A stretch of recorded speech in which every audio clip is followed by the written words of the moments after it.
Hey everyone, welcome to the Ultimate ARAM Guide.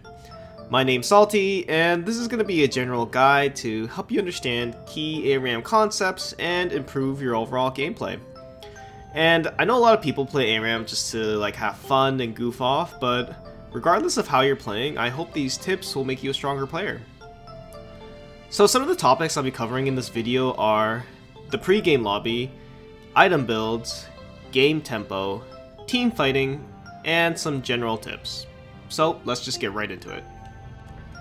The pregame lobby is the time you have to select your champion and your loadout before you get into the game. There are actually a lot of things you can do in the pregame lobby that will help the performance of your team. The first aspect that you can impact is team composition. Team comp is all about how well your team synergizes and complements each other. Some examples of team comps would be something like all-in dive comps. This comp is all about engaging on the enemy team and fighting them head-on. An example would be Malphite, Vi, Zed, Echo, Alistar. These champions are really good at closing the gap on their target and initiating fights. There are also poke compositions, which are focused around throwing attacks from long range to chip away at the enemy's HP until they can get them to a point where they either fully engage on a weak team or simply kill them from far away without engaging. An example would be Lux, Ziggs, Caitlyn, Vel'Koz, Sona. These champions have a lot of tools to throw skill shots at enemies from far away without giving them a chance to retaliate. There are also well-rounded comps. This type of composition is not focused on one playstyle, rather they're filling all the gaps that a solid team needs. They usually have some kind of frontline, backline, as well as supportive champions to help the overall team. An example of this would be Ashe, Syndra, Seraphine, Irelia, and Sion. This team comp is well-rounded with a solid frontline, backline, and team support. There's also the Wombo combo. This type of comp includes champions that have very strong ultimates that synergize well with each other, such as Orianna, Jarvan IV, Yasuo, Misfortune, and Lulu. These champions have ultimates that are great for affecting multiple enemies, and when used together appropriately, can be devastating to the enemy team. And there's also Protect the Carry compositions. This composition typically has one hyper carry that can single-handedly ace the enemy team, while every other player tries to keep them alive and support them. An example would be Kog'Maw, Janna, Lulu, Braum, and Lux. Kog'Maw is a scaling AD carry that can melt any target, but is highly vulnerable. Every other champion in this composition is able to keep Kog'Maw alive while he dishes out all the damage. Because of the sheer randomness of ARAM, you won't be able to get the perfect team comp every game, but you can use your rerolls to try and get champions that your current team needs. For example, if your team consists of Xerath, Varus, Malzahar, and Lucian, and you're playing Master Yi, the rest of your team is a kiting backline, and Master Yi struggles when he's the only frontline, as he can be focused down easily. You could attempt to reroll for a champion that better fits your team comp, like a protective tank or support, and play a more kite-style team composition. Okay, so the next thing you need to choose in Champ Select are your runes. Runes are important tools that you need in order to maximize your effectiveness with your champion. Adding on to team composition, think about what role you intend to play with your champion, and select runes according to that role. Examples include, if you're playing an engaged tank like a Mumu, maybe you want to take Aftershock for extra sturdiness. Or if you're playing an assassin like Talon, you could take Electrocute for extra burst damage. Sustain bruisers like Aatrox or Jax, you might want to take Conqueror for extra sustain and damage ramp. If you're playing a supportive champion like Soraka, then Summon Aerie or Guardian might be best to help keep your carries alive. Or if you're playing an AD carry like Caitlyn, you could take Lethal Tempo for that extra DPS, or Fleet Footwork if you want sustain and utility. These examples are just general ideas of how to utilize runes based on your intended role. Every champion is different, and your rune choices will depend on that specific champion and the type of role you plan to play. The last thing that you need to choose in Champ Select are summoner spells. Similar to runes, the summoner spells you pick are dependent on your intended role. If you plan to play an engaged tank or bruiser, taking Snowball and Flash might be beneficial to help you close the gap on the enemy team. If you're playing a carry, you could opt in for more survivability like Heal, Barrier, Cleanse, or Exhaust.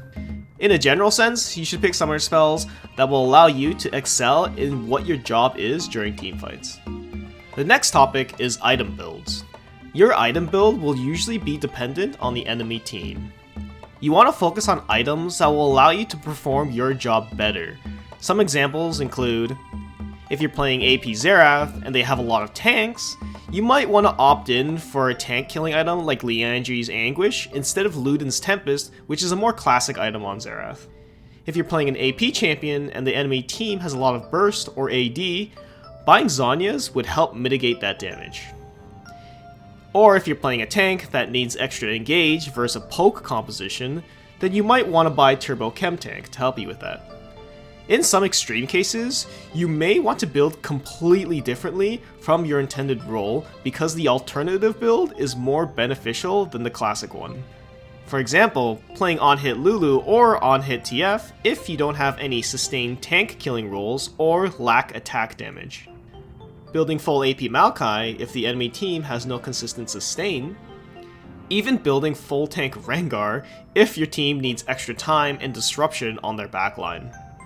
There are several potential item builds for every champion that I just can't cover in this video, but the idea is to buy items that complement your role in the teamfight.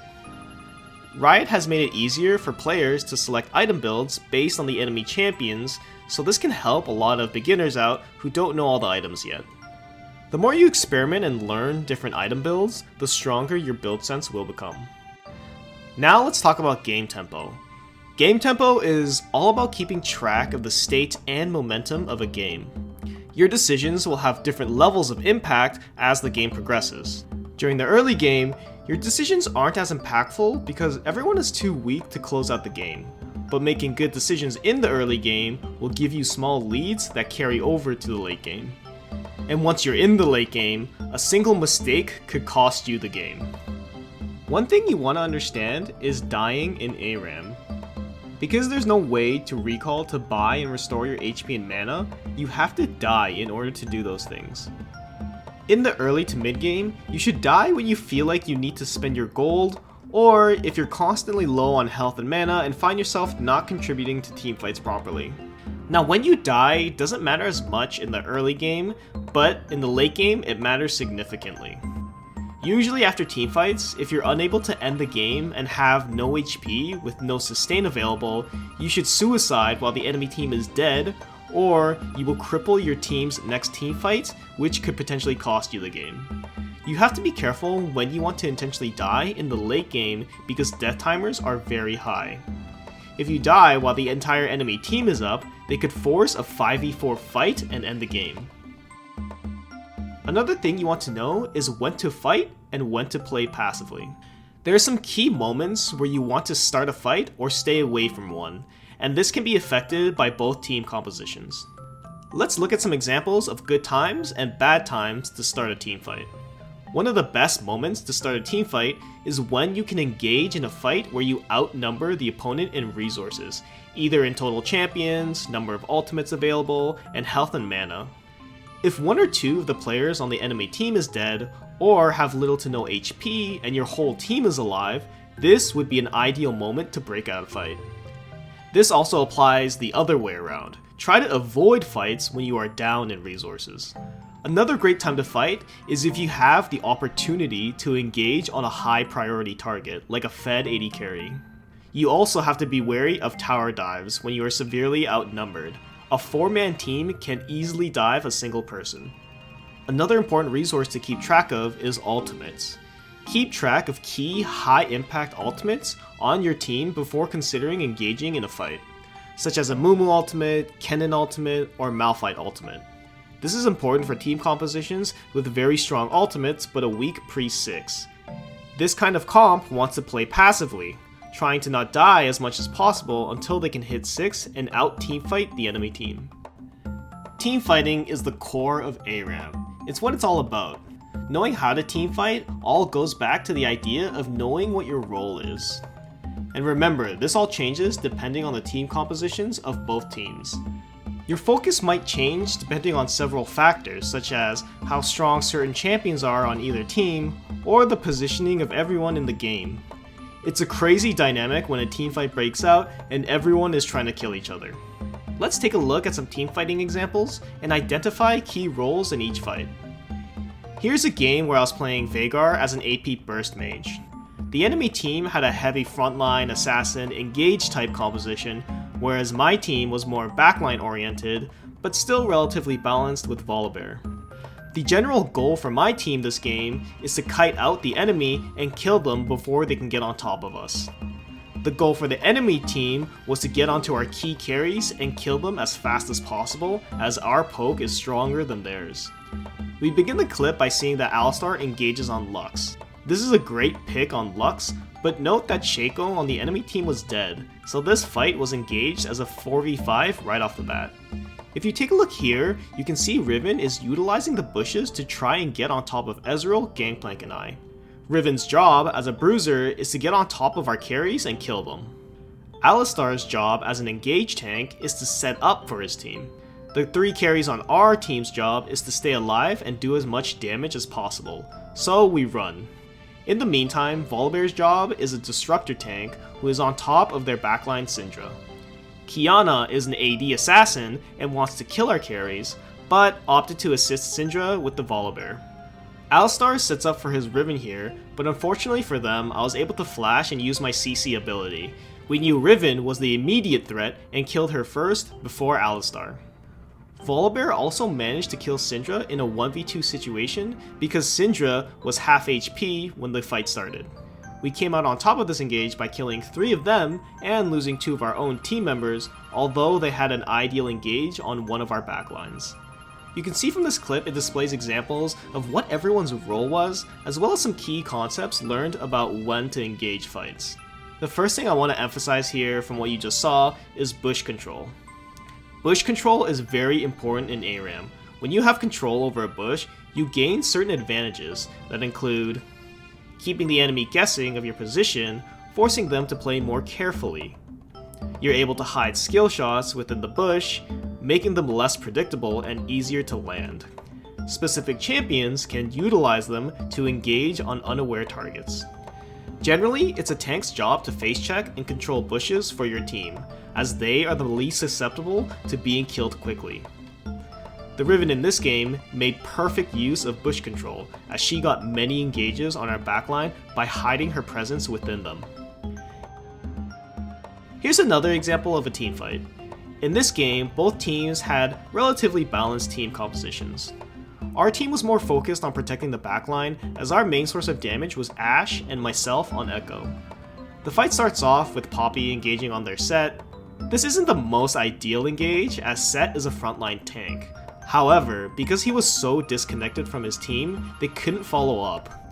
I was also providing some disruption in the backline, but back off very soon as I would be focused down quickly. Next, Poppy goes into the thick of their team, while Nico attempts to get a multiple man ultimate but fails to land it. At this point, Irelia is trying to get onto our backline as well. My team ends up focusing on Nico as she is the closest to our Ashe. Next, we put our attention on Irelia as she is diving into our backline. Our team immediately prioritizes her as she is the biggest threat to our carry. At this point, they only have 3 players remaining and we chase them down to clean up. A few things I want to point out this game is that Echo is typically an AP assassin, however, because of our backline focused team composition, I instead switched between playing a frontline disruptor and backline support. In this fight, you can see examples of me buying time for my team by being in the front line and helping take down their divers. Poppy was also doing this during the team fight. When you're playing ARAM, try to figure out what the win condition is for your team. In this game, because of our composition, our win condition was to take out Nico and Irelia, who are the biggest priority targets due to their dive potential on our Ashe. As you play the game, you will understand more about what each champion does, their abilities, their cooldowns, and their role. Just try to keep in mind what everyone's role is and how they will interact with you. Sometimes you will need to focus more on specific enemies to maximize your effectiveness. Teamfighting is a highly complex interaction between 10 players with unique abilities, items, and playstyles. Do your best to perform your specific role in the fight. Okay, so now that we've covered the main topics of this video, I'll give you some small tips that's good to keep in mind when you're playing ARAM. Tip number 1 is when you plan on dying because you're 1 HP, instead of just running it down and giving a free kill, try to bait out an enemy flash or a key cooldown. This way, you get to expend a valuable spell from the enemy team before dying.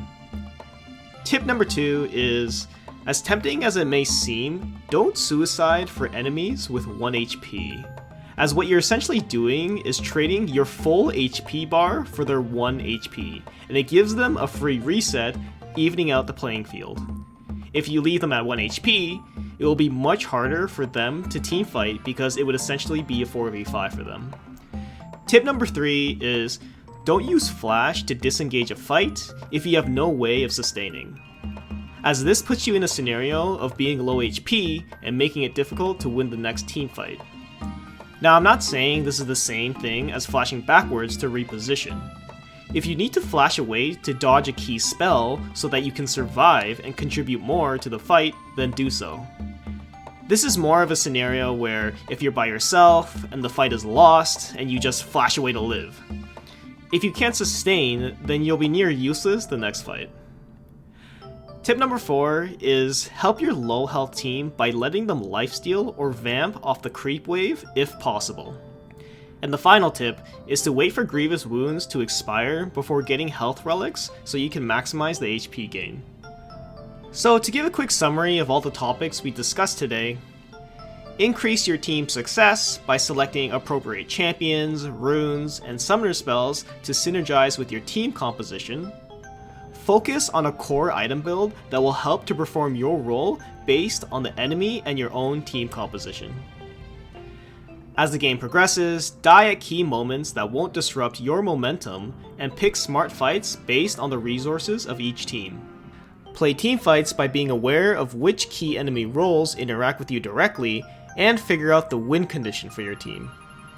This concludes the Ultimate ARAM Guide, and I hope you learned something from this video. I didn't go too deep into every topic, as there's a lot of complexity to League of Legends, but I hope these general concepts and ideas will help you in your future gameplay. If you have any questions, please leave a comment below, and I'll try to give you my best answer. If you're interested, I also make dumb videos of playing League with me and my friends, where I do some weird builds. Thanks so much for watching, and I'll see you in game. Bye!